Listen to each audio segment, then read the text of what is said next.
Hello అండి. నేను doctor తాను.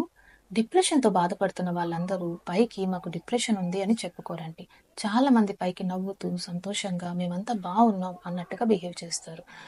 కానీ లోపల లోపల వాళ్ళెంత మదన పడిపోతున్నారు, వాళ్ళెంత కష్టపడుతున్నారు అనేది ఎవరికీ తెలీదు. ఎందుకంటే వాళ్ళు వేరే ఎవరికైనా చెప్తే మేము వాళ్ళకి ఇబ్బంది కలిగించిన వాళ్ళమవుతామేమో, వాళ్ళనెందుకు ఇబ్బంది పెట్టాలి, మనమే హ్యాండిల్ చేసుకుందాంలే అన్న యాటిట్యూడ్‌తో బయట వాళ్ళకి ఎవరికీ చెప్పరు. వాళ్ళ వల్ల ఇంకొకరికి కష్టం రాకూడదు అని.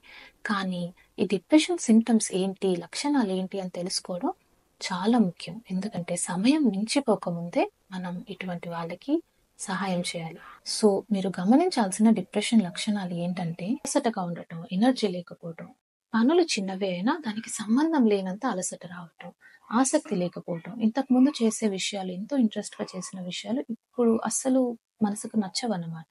తర్వాత ఆకలిలో మార్పులు. ముందులాగా కాకుండా అతిగా ఎక్కువగా తినటం, లేకపోతే అస్సలు తిండి తినకుండా ఉండటం.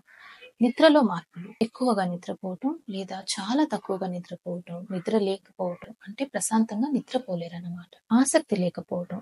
ఎందుకు చేయాలి? ఇదంతా ఎందుకు చేస్తున్నాం? దీనివల్ల ఏమన్నా మంచి జరుగుతదా?